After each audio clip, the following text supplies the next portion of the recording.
엎친 데 덮친 데라는 말이 있죠. 어떤 일이 어 문제가 해결이 안 돼서 힘든 상황인데 또 다른 일이 겹치는 경우들을 보게 됩니다. 그런 일들은 그냥 그 사람의 의사와 상관없이 벌어지는 일의 경우도 있을 수 있고, 또 어떤 때는 선택을 잘못해서 꼬이는 경우들이 있을 수 있습니다. 어떤 일을 해결하려고 조금은 좋지 않은 방법을 택했다가 그 좋지 않은 방법이 또 다른 좋지 않은 방법으로 가는 길, 또 다른 악순환을 낳게 되죠. 마치 미로를 찾다가 미로의 어떤 길을 잘못 들면 어떡합니까? 그 미로에서 또 다른 잘못된 길을 갈 수밖에 없게 되고 점점 해결되어질 수 없는 마치 미궁으로 빠져드는 경우들이 있습니다. 우리나라 역사를 보면 그런 경우들이 많이 있는 것 같습니다. 이를 순리로 풀지 않습니다. 어떤 때는 그 독재 정권 같은 경우들이 어떤 문제를 해결하려고 편법을 씁니다. 그러다 어떡합니까? 일이 꼬이고 더 악순환을 합니다. 국민들의 분노를 낳아서 국민들의 항쟁을 낳는 경우들도 있습니다. 기업이나 국가나 그러기 어떤 때 그 문제를 풀어가는 데서 지혜가 필요하고 순리적으로 풀어가는 것이 필요합니다. 그것은 개인적인 문제에서도 마찬가지일 것 같습니다. 어떤 난관에 부딪혔을 때 그 문제를 어떻게 하나님의 관점 속에서 풀어가느냐 하는 것은 아주 중요한 문제일 것 같습니다. 룻기는 어떤 면에서 그런 선택을 처음 잘못하면서 벌어지는 비극적 상황 속에서 출발을 합니다. 오늘 본문은 어떻습니까? 룻기 1장 14절에서 이제 이 오르바가 나오미를 떠나는 장면이 벌어지고 있습니다. 자, 그렇다면 그 상황이 그 전제에 어떤 일들이 벌어졌는지를 우리가 좀 돌아보았으면 합니다. 먼저 1절에 이렇게 되어 있습니다. 사사들이 치리하던 때 그 땅에 흉년이 들었다고 되어 있습니다. 사사들이 때는 어떤 때입니까? 아직 왕이 서기 전이죠. 왕이 서기 전이기 때문에 사사들이 통치를 하는데 그 사사들은 계속적으로 왕처럼 군림해서 계속적으로 백성들을 다스리던 상황이 아니었습니다. 필요한 때에 등장하기도 하고 평상시에서는 어쩌면 조용하게 그 나라가 유지되었던 때입니다. 그런데 그런 것 같아요. 평상시에 아주 좋을 때는 어떻습니까? 법이 없어도 그냥 놔두면 잘 돌아갑니다. 그런데 그러지 못하고 위기 상황이 오거나 뭔가 사람들의 마음이 불편해지고 문제가 생길 때는 어떡하죠? 법이 없다는 것이 그저 그냥 무법지대가 되어질 수 있습니다. 그래서 사사기는 뭐라고 얘기하나요? 사람들이 자기 소견에 옳은 대로 행하더라라고 얘기를 합니다. 근데 그 땅에 어려움이 닥쳤습니다. 흉년이 들었죠. 근데 이제 본문은 한 가정에 초점을 맞춥니다. 유다 베들레헴에 한 사람이 그의 아내와 두 아들을 데리고 어떻게 해요? 모압 지방에 가서 거류하였다고 되어 있습니다. 흉년이 들어서 그 문제를 피하려고 한 가장이 가족들을 데리고 모압 지방에 갑니다. 그런데 성경 속에 보면 흉년이 들어서 살던 곳을 떠나는 사람들이 몇몇 있었습니다. 어떤 사람이 있었나요? 아브라함이 그러했었죠. 아브라함이 선택했던 곳이 어디입니까? 애굽으로 내려갔습니다. 이삭도 비슷했습니다. 근데 그럴 때마다 어떤 일이 벌어집니까? 위기 상황이 발생하곤 했습니다. 특별히 하나님은 애국가의 그 손절을 많이 얘기하셨었는데 그런 선택을 합니다. 이 사람은 어떤가요? 조금 낫죠. 모압 지방입니다. 모압 지방은 어떤 곳입니까? 아브라함의 조카였던 오늘 성경 제목하고도 비슷한 룻이 아닌 롯의 그 두 딸 속에서 태어난 비극적인 자손이었습니다. 근데 그곳으로 내려갑니다. 그들도 하나님을 섬기는 모습들이 종종 있긴 했지만 대부분의 경우 하나님을 떠났던 모습들이 더 많았던 족속이 모압 족속입니다. 그곳에 가서 거류를 합니다. 세상적으로는 맞습니다. 흉년을 빼서 뭔가 피해가는 것은 좋습니다. 그런데 어떤 때는 그럼에도 불구하고 피해야 될 상황과 장소와 방법이 있곤 합니다. 그런 점에서 이 사람은 그런 실수를 했습니다. 이제는 그 사람의 이름이 엘리 멜렉이라고 합니다. 이 사람은 가장으로서 어떻습니까? 아내가 나오미가 있었습니다. 또 그리고 두 아들인 말론과 기럍이 있었습니다. 그리고 그들이 모압 지방에 들어가서 거기 살게 됩니다. 이것만 보면 그냥 문제가 잘 해결되어진 것 같고 잘 풀려져 가는 듯합니다. 그런데 일이 꼬이기 시작합니다. 3절에 보면 비극적 사건이 벌어집니다. 나오미의 남편인 엘리멜렉이 죽습니다. 그 두 아들이 있었는데 그 두 아들이 이제 남편이 없고 그러니까 이 두 아들을 결혼을 시킵니다. 그래서 오르바와 룻을이라는 며느리를 받아들입니다. 모압 지방이니까 당연히 모압 여인이었겠죠. 그리고 그들이 거기에 거주한 지 10년쯤 됐다고 되어 있습니다. 또 어떤 일이 벌어집니까? 그 두 아들이 죽고 납니다. 이제 어떻게 되죠? 여인과 그 나오미와 오르바와 룻 그 며느리 둘만 남게 됩니다. 이 시대는 이런 것들이 별로 문제가 되지 않을지 모릅니다. 그러나 성경 속에서 자주 언급하지만 성경에서 가장 극빈층이고 도움을 필요로 하는 계층이 어떤 계층입니까? 빈곤층이 바로 과부와 고아와 바로 나그네, 외국인들이었습니다. 지금 시대도 별반 다르진 않습니다. 얼마 전에 읽었던 책 중에 아이를 파는 나라인가라는 책을 본 적이 있습니다. 우리나라 이 고아에 대한 이야기입니다. 그 책을 보면 참 답답합니다. 6.25 전쟁 이후에 우리나라 살 길을 피기 위해서 폈고 또 우리나라의 순혈통주의를 조장한다는 이름 속에서 이 혼혈로 태어난 아이들을 미국으로 보냅니다. 근데 심지어는 그 시기가 지나간 다음에 박정희 정권이 들어선 다음에도 아이들을 경제 활성화의 어떤 대책으로 삼는 경우들이 많았습니다.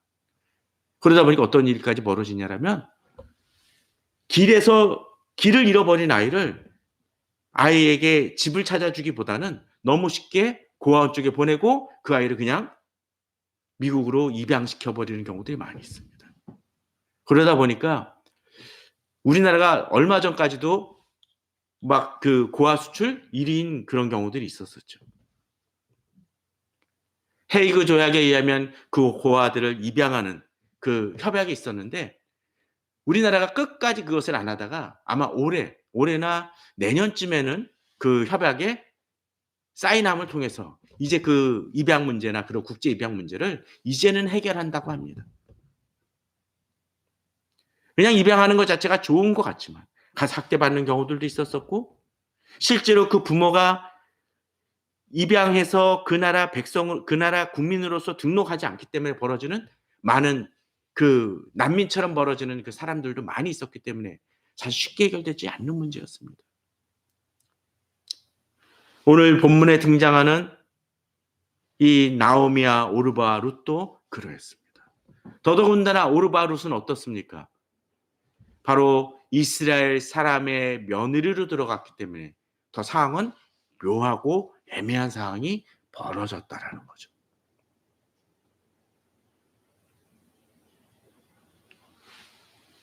나오미의 남편이었던 엘리멜렉은 이 문제를 해결하기 위해서 흉년이란 문제를 해결하기 위해서 세상적으로 이렇게 다른 아직 하나님을 제대로 섬기지 않는 족속이지만 이 모압의 지방에 가서 살면 되겠거니 해서 나아갔지만 상황은 최악의 상황으로 벌어지고 말게 됩니다.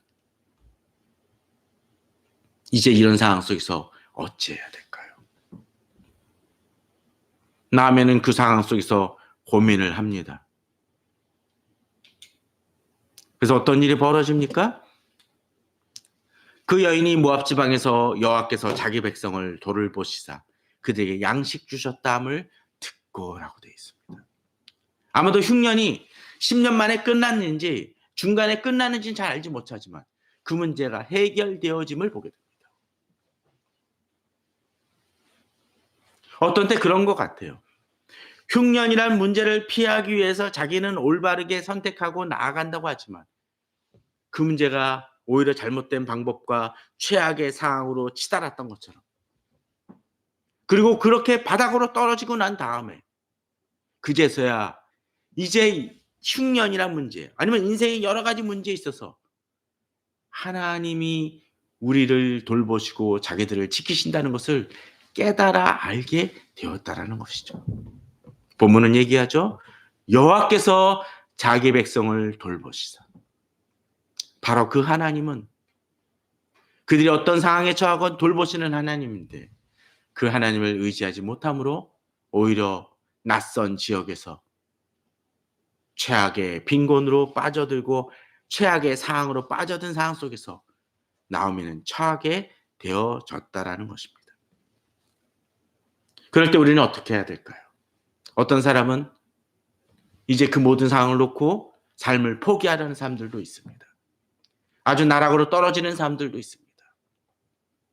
그럴 때 우리는 다시 용기를 내야 됩니다.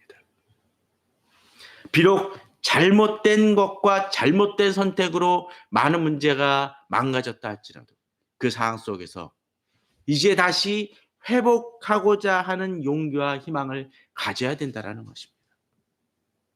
바로 나오미가 그러했습니다.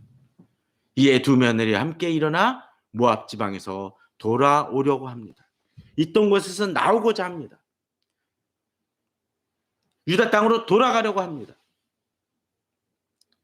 이 명절 기간에 우리 성도님들 물가 보면 좀 기가 찰 것 같아요. 저도 가끔씩 이 주변 돌아보면 물가가 기가 찹니다. 예전에 사과가 그냥 그 뉴스만으로 봐더라도 한 30% 40%가 올랐습니다. 올랐다고 합니다. 그런데 실제 나가보면 그 이상인 것 같아요. 한 2배는 되는 것 같아요. 옛날엔 삼겹살이 서민 음식이라 그랬는데 그것을 넘어선 지 오래입니다. 음식점에 가보십시오. 지갑 열기가 두렵습니다. 예전에는 가끔씩 오늘은 내가 낼게라는 사람들도 있었지만 요새는 그 말도 쉽지 않은 상황이 된 것 같습니다. 힘든 때입니다. 어쩌면 지금의 그런 모든 상황들도 우리 자신의 우리 사회의 문제는 아니었는지 좀 돌아볼 필요가 있는 것은 아닌가라는 생각마저도 듭니다.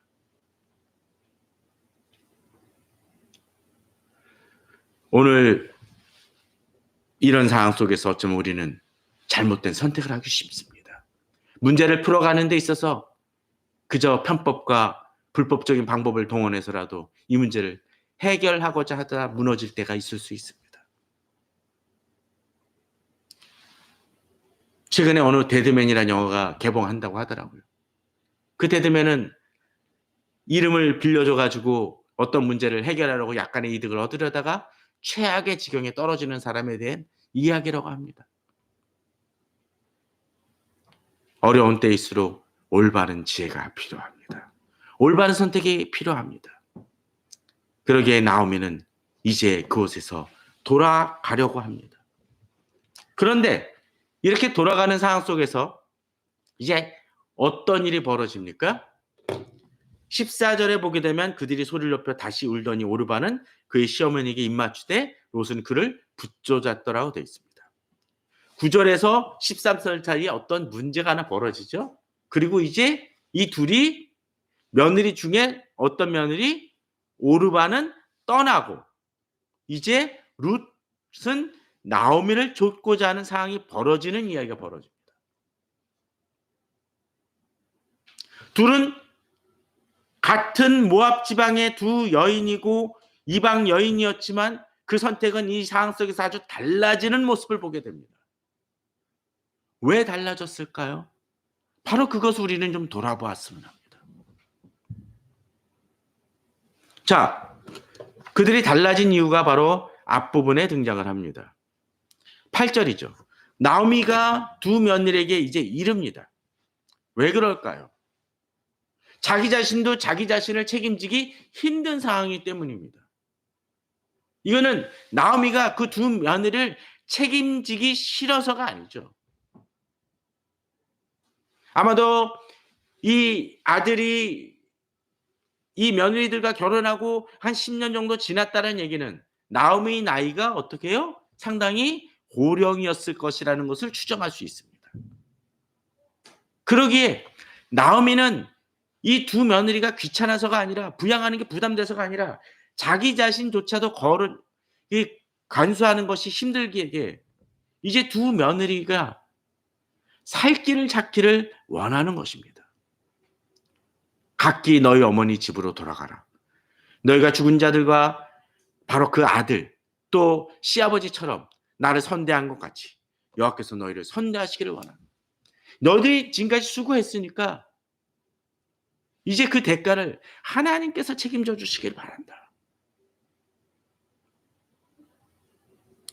너희들이 이제 돌아가서 제각기 살아가기를 원한다라고 이야기하고 있는 것입니다. 어떤 내 삶의 지경이 그럴 때가 있습니다. 다른 사람들도 돌봐야 되겠지만 그것조차 책임질 수 없을 때가 있습니다. 그러기에 나오미는 오히려 자기 자신이 그들에게 짐이 된다는 걸 알기에 이제 그것을 놓고자 합니다.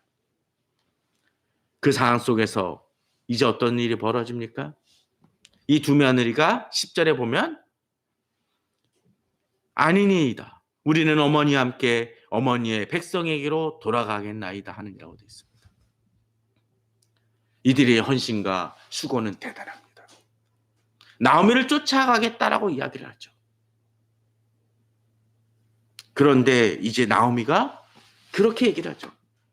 안 된다. 내겐 소망이 없다. 예전에 고대의 그 풍습에 의하면 어떻습니까? 이제 그 아들이 죽으면 그 다른 그 아들하고 결혼을 시켜서 그 대를 잇거나 그 생계를 책임져 주는 것이 있었습니다. 그 당시 여성에 있어서는 경제적 그 권리라든가 그것이 부족했기 때문에 바로 그것이 그들을 살릴 수 있는 방법이기 때문에 그런 제도나 그런 풍습이 있었던 것 같습니다. 그런데 앞서 얘기했듯이 나오미는 이미 고령이고 이미 남편도 이런 상황 속에서 자식을 볼 수 없기 때문에 이들을 책임져 주거나 보호해 줄 건덕지 없대요. 차라리 자기 자신을 버리고 그들이 익숙한 땅, 그들이 원래 살던 땅, 모압 지방에서 사는 것이 낫다라고 생각을 하기에 이제 그들을 풀어주려고 하는 것입니다. 그런데 여기서 이제 두 갈래로 나누어지는 모습이 벌어집니다. 어떻게요? 오르바는 계속 했었지만 이제 그것을 놓고 모압 지방으로 돌아갑니다. 그에 반해서 어떻게 해요? 14절에 룻은 나오미를 쫓아가고자 합니다. 룻의 모습을 보게 되면 어리석어 보이긴 합니다. 세상적으로 보면. 차라리 익숙한 땅, 자기가 원래 살던 땅에서 뭔가 새로운 삶을 밑바닥이라도 출발하는 것이 훨씬 편할 것입니다. 그럼에도 불구하고 나오미를 쫓아가고자 합니다. 그런데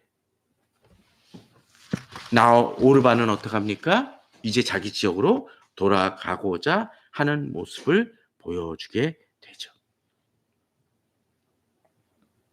세상적으로는 그것이 옳습니다. 맞았습니다. 그것이 오히려 살 길입니다. 그런데 성경은 이제 저희들이 명절 때 나눌 말씀하고 또 그리고 이제 다음 주에 나눌 그 말씀을 통해서 새로운 시각의 모습을 보여줍니다. 오르바가 떠나가자 나오미가 이제 룻에게 이야기를 합니다. 나오미가 또 이르되 보라 내 동서는 그의 백성과 그의 신들에게로 돌아가나니 너도 너희 동서를 따라 돌아가라고 다시 권유를 합니다. 나오미는 자기 자신이 룻을 책임질 수 없기 때문에 이렇게 얘기를 합니다. 그런데 오늘 본문은 아주 독특한 모습을 보여줍니다. 16절에 의하면 룻이 이르되 내게 어머니를 떠나며 어머니를 따르지 말고 돌아가라 강권하지 마옵소서. 어머니께서 가시는 곳에 나도 가고 어머니께서 머무시는 곳에서 나도 머물겠다라고 이야기를 합니다. 그저 어떤 면에서는 나오미를 그저 섬기고 그냥 나오미를 쫓아가겠노라고 이야기하는 것 같습니다. 그냥 하나의 선택처럼 비춰집니다. 그러나 오늘 본문은 명백히 좀 다른 모습을 보게 됩니다. 자, 오르바에게 처음 얘기했었을 나오미가 어떻게 했습니까? 여호와께서 너희들이 나를 선대한 것 같이럼 여호와께서 너희들을 선대하시고 복 주시기를 원하고 그 길을 평탄하게 해 주시기를 원한다 하면서 떠나보냅니다. 그죠? 축복을 하는 것 같아요. 그런데 나오미를 보게 되면 좀 다른 모습이 되죠. 그의 백성과 뭐라고 얘기합니까? 그의 신들에게 돌아간다고 되어 있습니다. 비록 여호와께서 그를 책임져 주시기를 원하지만 그것은 어떤 축복입니까? 그의 일생이 잘 풀려나가기를 바라는 것이지 결국은 오르반은 어떤 형태로 돌아갑니까? 그가 믿었던 생활과 신앙으로 돌아가는 것이 당연한 건 결과가 되어버린다는 것입니다. 그에 반해서 룻은 어떻습니까? 나오미가 이야기를 했던 것처럼 어머니께 가는데 그것이 그저 어머님을 믿고 어머님이 좋아서가 아니라 어머니를 책임지겠다라는 어떤 삶의 한 선택이 아니라 본문을 보면 어떻습니까? 어머니의 백성이 나의 백성이 되고 어머니의 하나님이 나의 하나님이 될 것이라고 이야기합니다. 이것은 어떤 선택입니까? 오르반은 나오미를 쫓아가려고 했던 것은 나오미와의 관계와 인간적인 관계 속에서 벌어졌던 그러한 선택이었다라면 룻은 어떻습니까? 한 걸음 더 나아가서 이것이 나오미에 대한 애정과 헌신과 관계에서 비롯된 것이기도 하지만 책임지고자 하는 삶의 짐, 어쩌면 나오미를 책임지고자 하는 마음도 있었지만 그의 마음속에는 무엇입니까? 나오미가 믿었던 그 하나님이 어떤 하나님인지를 알기에 그 신앙을 지켜나가고자 한다는 것입니다.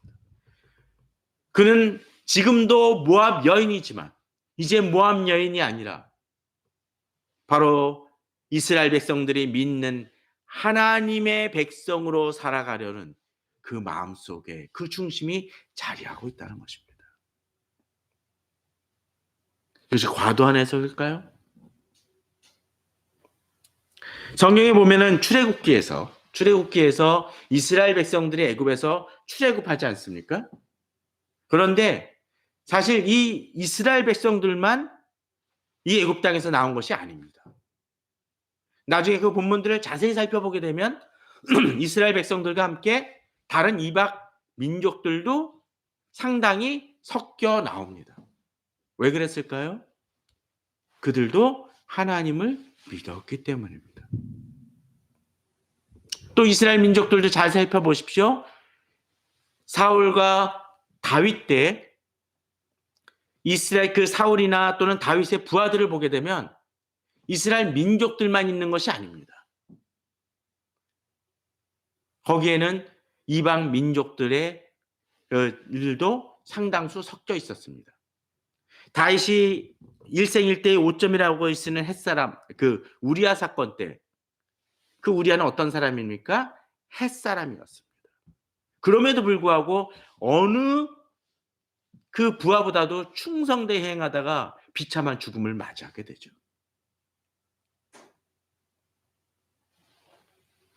이 룻은 단순히 그저 이스라엘 민족에 속하고 나오미를 좇는 것이 아니라 바로 출애굽할 때 그 애굽의 좋은 땅을 버리고 이스라엘 민족을 쫓았던 여러 이방 족속들처럼 또 이스라엘 그 민족과 함께 다윗이 통치해서 살았던 이방 그 족속들처럼 룻은 하나님에 대한 신앙을 믿었기 때문에 나오미가 믿는 하나님이 어떤 하나님을 알았기에 룻은 이제 다른 선택을 합니다.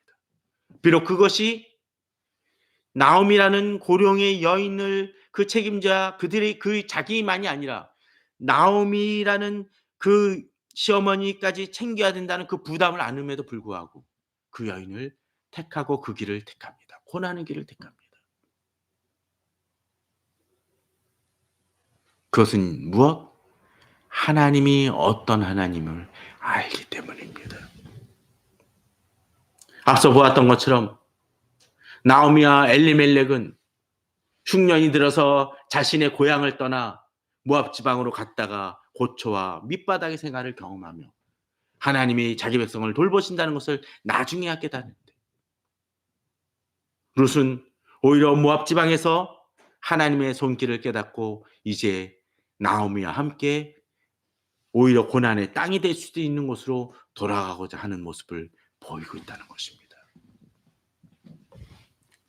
저는 우리 성도님들이 바로 그런 믿음을 가지길 원합니다. 인간적으로는 더 어려운 선택일지 모르지만 하나님 앞에서 무엇이 정도인지를 돌아보는 신앙을 갖기를 원합니다.